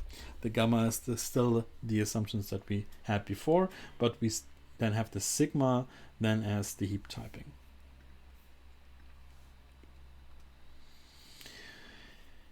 we are given a store typing sigma that describes the store mu in which some term t will be evaluated. Yeah, in this case L. Yeah. And the store typed reference rules for that would just include this store typing into the rules. As you can see, there are no other changes than that to the rules itself. We just introduce the store typing as well and just take that as something given. That means when implementing that, you would fill the store typing as you go along and change things. That's not captured in the typing rules here, by the way. So you do need to keep track of that when you implement it yourself. Good. Syntactic changes, I already hinted towards that. This looks like this. So you have these terms and you have the standard lambda terms. This is the first three. Of course, you need unit. And then you have like reference creation, dereferencing, assignment. And then you have L, locations as well. Yeah. Values are the things you already know. So functions, unit, and locations. And types are function types, unit, and of course reference types. Yeah. And on the standard assumptions, gamma, you can of course add things. This is standard. And then on the right side, you have the syntactic changes for the heap. So a heap is either empty or a concatenation of a previous heap with a location assignment L to V. You know? And a store typing is basically an empty set or an existing sigma appended with a location and a type. Evaluation is basically, this is just a summary slide of the things we developed before. This is all the evaluation rules for references. So the EAP1 at 2 rule and the EAssign 1 and 2 rule are basically just progression rules, as with the EDREF rule. Yeah, so the interesting rules are the EAP-APS rule, which isn't changed entirely. It's just added this new symbol mu, but it doesn't change anything. And then you have the reference rules, the EREF-RE rule that basically constructs something so that appends into the heap, and the dereferencing operator, this dereflog, where you dereference a location to its value in the heap, and you have this assignment operation which just changes an assignment in the heap and returns a unit. So this is just a summary of the things we had before. And typing, this is basically what we discussed before. And there you see that sigma is now on that thing. And the way you add things to sigma is basically this T location rule, in case you were wondering. And in this T location rule in the upper right corner, you basically have the same thing as in the T var rule. So this is where you add things to the store typing. And less as a rule, it's kind of inverted in that sense of an implementation. Good. Wow, we have a bunch of new formal rules for this extension, and we're missing type safety. We didn't prove type safety yet. So type safety, as we know, is progress and preservation. And let's start with preservation because it's much more interesting than progress. Let's take a naive approach because we do like to start with that. So the naive approach to that is if we can type a term under the assumptions of gamma and sigma, and t in the heap mu progresses to t prime in the heap mu prime, then gamma and sigma also, under the assumption of gamma and sigma, also t prime is also typed as t. No? This would be the easy way because we just like add the things from the rules to this preservation rule, and not reflect on this. So actually, this is wrong. Because we type check with respect to some set of assumptions about the types of the values in the store, and then evaluate with respect to a store that violates these assumptions, the result will be a disaster. Why is this the case? Principally, you progress something to a new heap state, but on the conclusion here of this rule, you say that you have the same heap typing as before. This won't work. Let's say T is an assignment or a reference, then your new sigma would actually not be your old sigma. Wouldn't it? So we need to talk about well-typed stores. We need to say that a heap is already well-typed. So a store mu is said to be well-typed with respect to typing context gamma. So gamma is still relevant here, and the store typing sigma. So gamma and sigma, under the assumption of gamma and sigma, the heap mu is well-typed. We can say that if the definitions of the definition sets of mu and sigma are the same. So everything that we have in the heap, we also need in the heap typing. Would make sense, but we didn't have a rule for that yet. And all the parts of the heap at all locations that are in the definition set of mu or sigma, because we just forced that they are the same, must be already well typed. So intuitively, this means a store mu is consistent with the store typing sigma if every value in the store has the type predicted by the store typing.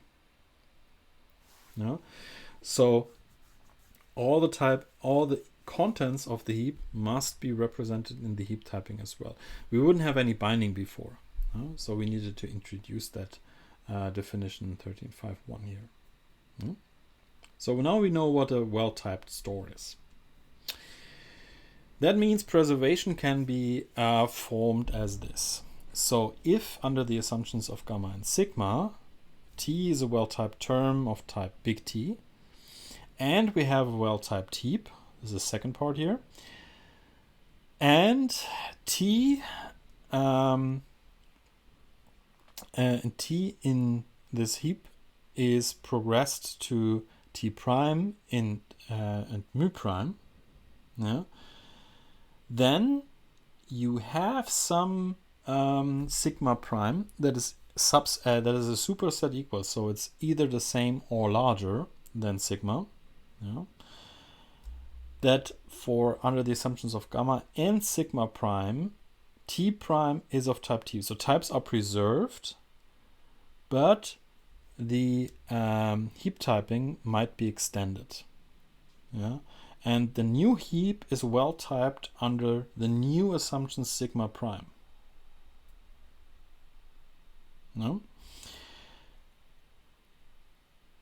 Note here that there is only some sigma prime, which is a superset of sigma, such that new terms T prime is that the new term T prime is well typed with respect to sigma prime.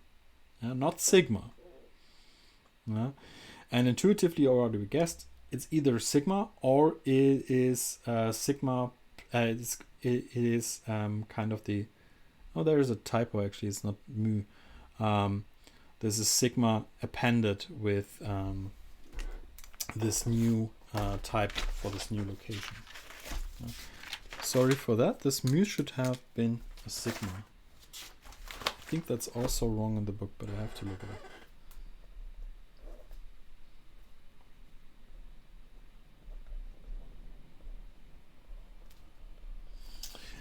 Good. And L is a newly allocated location, and T1 is the type of the initial bound value to L in the extended store.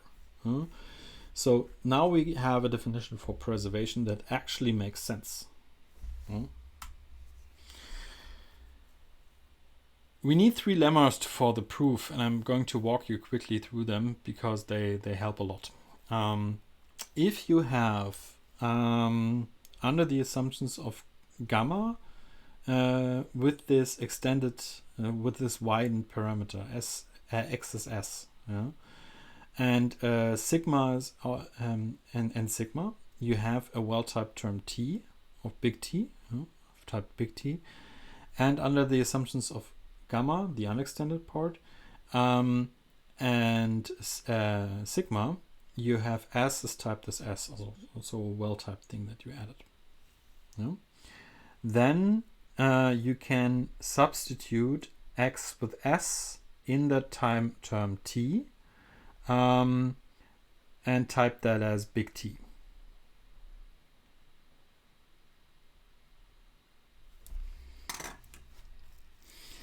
Good. I mean, this makes sense. This is basically the same thing that we had without sigma, but just extended with sigma. No? The next lemma, let's quickly walk you through this. This is under the assumptions of gamma and sigma, you have a well-typed heap, mu.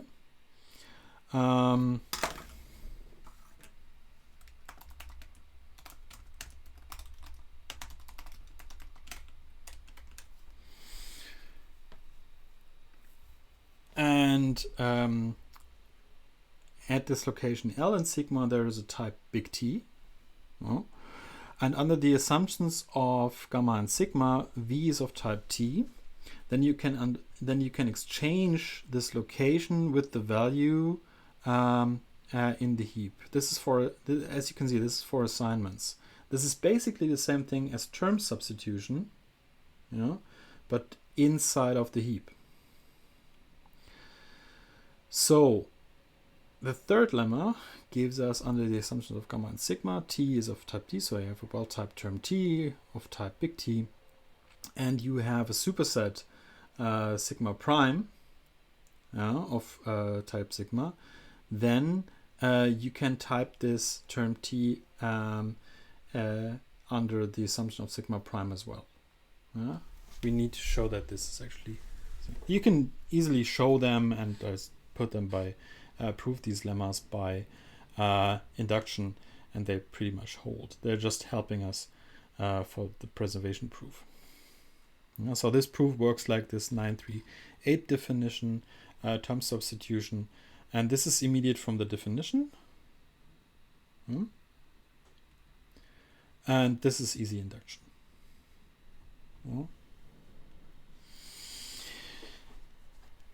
Now the proof for the preservation with these lemmas is now straightforward induction on evaluation derivations. So the thing that we did before with the proof for preservation, but helping with these lemmas above, and the inversion property of the typing rules. That was preservation. Progress, as I said, is pretty much more straightforward because progress you already somehow have. And we need to change the definition a little bit. And again, we suppose that T is a closed and well-typed term. That being said, that under no assumptions, but also like a heap state sigma, T is of type big T for some big T and sigma. Then either T is a value, or else for any store sigma, such that under no assumptions gamma and sigma, this is a well-typed heap. Then there is some term T prime and a store sigma prime with sigma, sorry, mu. T and mu progress to T prime and mu prime. This is just the natural extension of the progress property that we had before with the heap. And this is proven by straightforward induction on typing derivations, following the same pattern that we had for our progress proofs. And we just need to adjust this canonical form lemma by 2 additional cases, stating that all values of ref t are locations and that the only value for unit is unit. So that's something we need to add, basically just two more cases for this canonical forms lemma, and then this proof falls pretty much into place. Okay, let's do a little bit of a summary, because this has been like quite a block. So in summary, so we can construct references. So R is a reference to V, to 5, which results in an R, which is a reference of typed as a reference to a natural number. You can assign a number to that reference by using the reference on the left side and putting the value on the right side, and this results in a unit. Remember, that's just a choice that we made. That's not entirely fixed. You can change that, but then you again need to show that everything just is type safe again. But you could construct it in a different way. It's just a matter of choice here. Dereferencing here results into 5, which is a natural number because we put 5 into this reference. This is all in chapter 13 of the book. Yeah, and I think that was, we have more slides. No, this is actually it for today. So again, this is all in chapter 13 if you want to look it up. The proofs are given there sometimes a little bit longer than I have them here. So if you have questions for these proofs, maybe this will clear things up a little bit for you too. But then again, you could also add this as a question to Panda, no problem, and we can discuss this a little bit further along. Speaking about questions, we still have some time for questions. So if you have some questions towards the lecture today, just let me know now. Also, the new lab is out, I think. Let me check. Did make this like 6 weeks ago. Yeah, so lab number 3 is out today, just after this lecture, or it's already up, I don't know.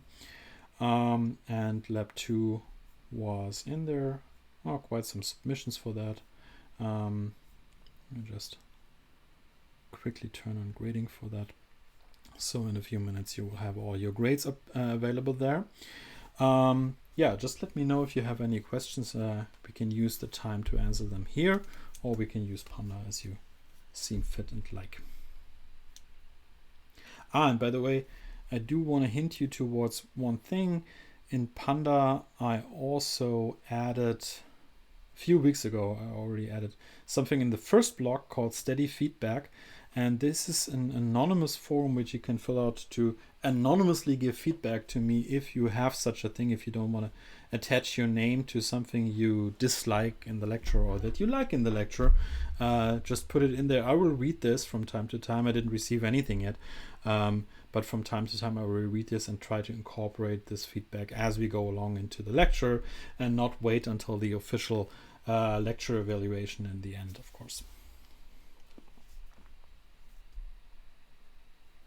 By the way, the video platform, I was informed, has a maintenance window today in the afternoon. So I'll probably upload the videos from today starting tomorrow. The YouTube stream will be up. Sorry, I just looked at the statistics. There have been a lot of dropped frames this time. I hope the situation will be better next time again. I have tried to keep my local connection without any hassle, but as again it's the public internet, we don't have control over every little piece of that. Maybe I'll lower the frame rate, not the frame rate, but the data rate a little bit, so data gets to YouTube a little bit more reliable. But again, someone in the chat said that it lags a bit, but you can still understand everything, so that's good. Good. Any questions?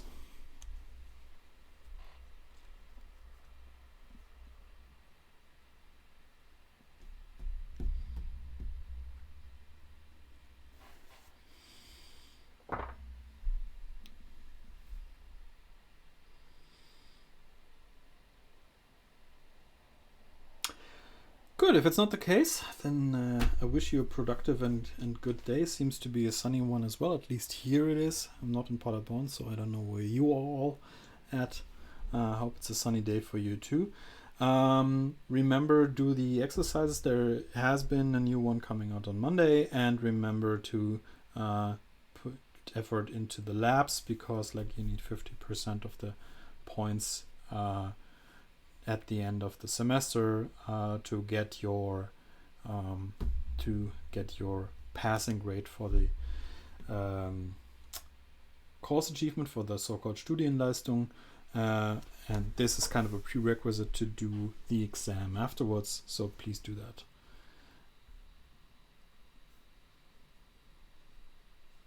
Okay, so I just read audio was perfect, only the video was sometimes laggy, which is not too bad. So you don't want to see me. Interesting. Okay. I'm not taking that personally, don't worry. Yeah, the video of me is just an addition, so you actually know who's speaking there.